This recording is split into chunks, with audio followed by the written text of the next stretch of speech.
Саламатсыздар ма? Бүгінгі біздің қарастыратын тақырыбымыз шартты тексеру операторы. Өте маңызды тақырыптардың бірі, себебі шарт кез келген есепте қолданылады және де көптеген жағдайларда шарттың жазылу форматы, қолданылуы әртүрлі болып келеді. Ең қарапайым мысалды қарастырайық. А, Б сандары берілген, А, Б сандарын салыстырып, үлкенін баспаға шығару қажет. Яғни бұл жерде А үлкен бе, Б үлкен бе деген есепті шешу үшін біз шарт қолданамыз. Шартты тексеру операторының жазылуы, яғни if деген сөз қолданылады, яғни әр программалау тілінде қолданылады. If егер деген мағына білдіреді. If жақшаның ішінде шарт жазылады. Және де шарттан кейін мынадай жүйелі жақшалардың ішінде орындалатын операторлар жазылады. Else, яғни егер бұл шарт орындалмаса, немесе деген мағына білдіреді. Немесе бұл шарт орындалмаса, орындалмаған жағдайдағы қандай да бір функция немесе программаның басқа бір бөлігі орындалады. Яғни жүйелі жақшалардың ішінде олар да операторлар арқылы жазылады. Дәл осы есепті компиляторда жазайық. Мен мына жердегі шаблоным өшіп кетіпті ғой. Так, мейлі басынан бастап жазайық, кішкене уақыт көбірек кетеді.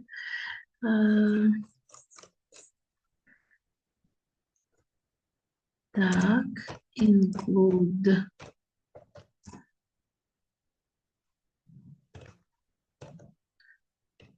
математикалық функцияларды қолданбаған жағдайда класс масс, класс h дегеннің барлығын қолданудың қажеттілігі жоқ. Сол себепті мен масс классын жазбай ақ қоямын. Дәл қазіргі есепте ол керек емес.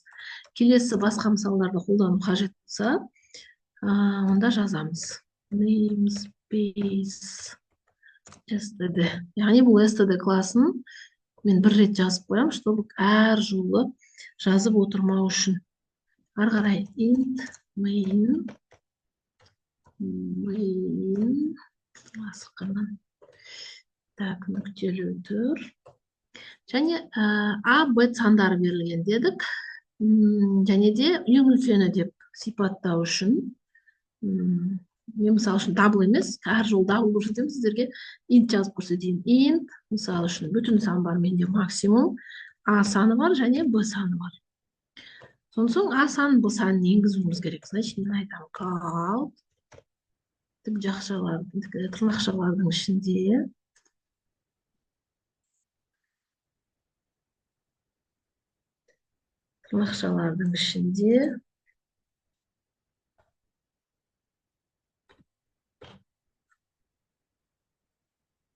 так, А тең сөйтемін де Аны енгіземін.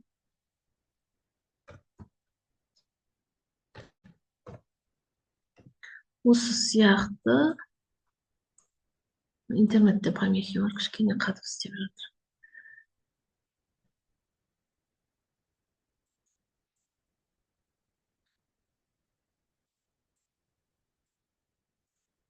Так, көшіре салайын деймін ғой.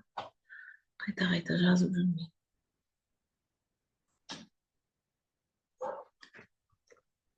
Так, бұны енгіземіз. Бұны енгіземіз.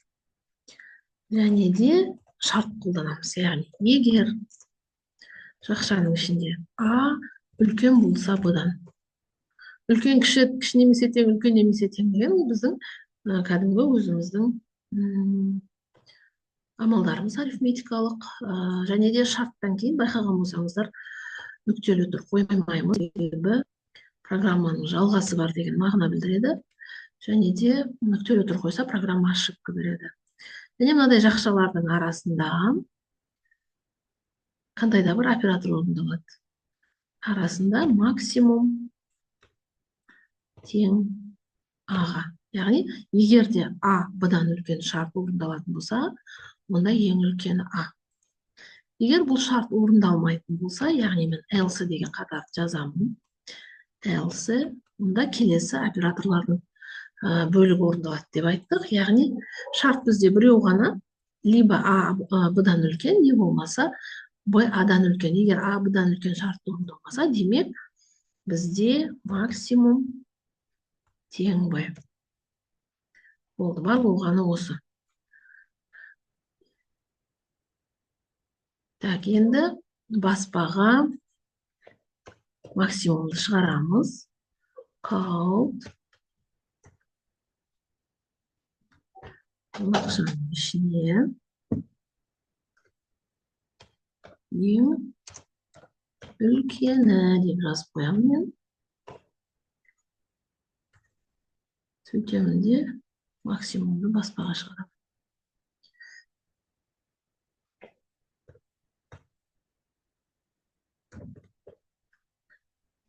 Нүктелі өтір. Жоқ. Енді бұл программаның соңы деген бар.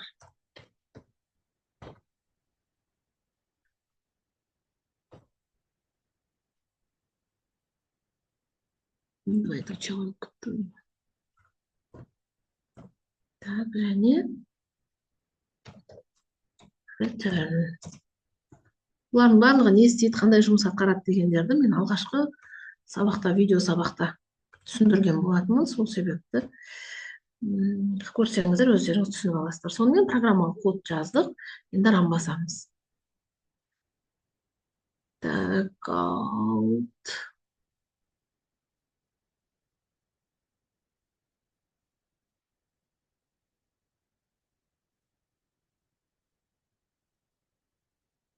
Мына жерде жақсы ашамын деп мен нүктелі тұр қойып жүрмін ғой. Так. Int main.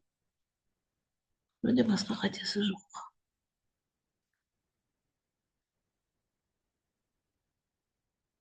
Так, return 0. Біздің мына жерде сол жақшамыз жабылмай қалды енді. Қателердің де болған дұрыс, соларды да оқи білу керек, таба білу керек, себебі программалық код қатесіз болмайды. Майда нүктелер түрлер арасында болғаннан кейін қателер алып жатады. Так, міне аның мәні, мысал үшін 100 берейік. Енді бұның мәнін береміз.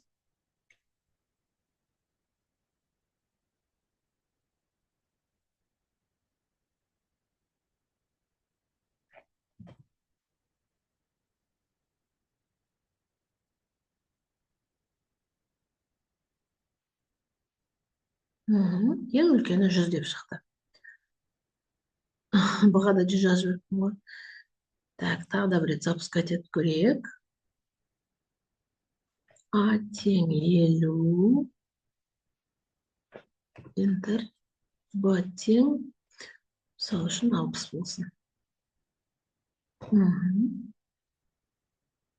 Ең үлкен 60. Яғни шарт орындалмаған жағдайда else дейді де, ол төменгі жағына түседі де, соныменен есептеп береді.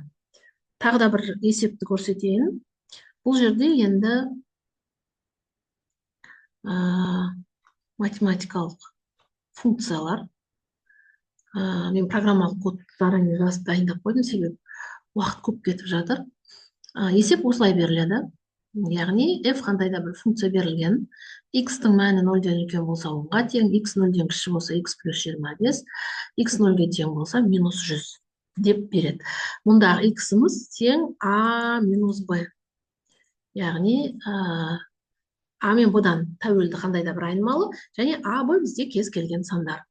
Дәл жаңағыдай программа жазамын. Double менде f, a, b, x айнымалылар бар. А мен бұны енгіземін. Ең алдымен мен x-ті есептеп аламын. X-тің мәнін есептеп алуым керек шарт тексеру үшін. X тең a минус b. Егер x 0-ден кіші болса, яғни 0-ден үлкен болса, яғни мынау шарт орындалатын болса, f тең 10-ға. Else, бұл жерде шарт үшеу болғандықтан, мен тағы да бір рет шарт жазамын. Else дегеннен кейін, егер x 0-ден кіші болса, онда f тең x плюс 25-ге. Осыны есептейді. Else екі шартта орындалмайтын болса, демек үшінші шарт автоматты түрде орындалады. Яғни f тең минус 100-ге. Count f handle дегеннің барлығын жазамыз. Сөйтіп мен дәл осы программалық кодты мына жаққа көшіріп апарып тексеріп көремін.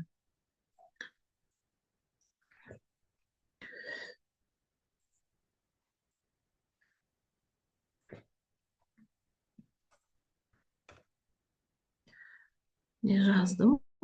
Кез келген осындай шартпен берілген функцияның мәнін дәл осылай жазып, шартын жазып, сонан соң оператор жүйелі жақшаның ішінде жазып, есептей бересіздер. Және де байқағандарыңыздай if деп шарт жазылған кейін бұл қатарда нүктелі тұр қойылмайды. Себебі мынау жүйелі жақса программа есептеуін бастады деген мағына білдіреді. Сол себепті міне мағына білдіреді. Және де интернет жай істеп тұр. Мағына білдіреді. Және де егер де нүктелі тұр қойсаңыздар, онда ол так, аның мәнін 20 деп берейік. Бұның мәнін 78 деп берейік, мысалы үшін. Так, минус 33 шықты. Яғни менде аның мәні 20, бұның мәні 78 дегенде екеуі бір-бірінен азайтылады да минус 58 деген мән шығады. Минус 58 екінші шартқа сәйкес келеді. Яғни егер x 0-ден кіші болса, онда мына минус 58 мына жерге барады. Сөйтіп минус 33, яғни программа екінші шартпенен жұмыс жасап тұр. Мәндерді жазып, ауыстырып көрсеңіздер болады. Және дәл осы шартты тексеру операторына дискриминант, түбір табу, квадрат теңдеу шешу деген есепті шешіп, соған программалық код жазып көрсеңіздер болады. Өте қызықты тақырып. Тыңдағандарыңызға рахмет, сау болыңыздар.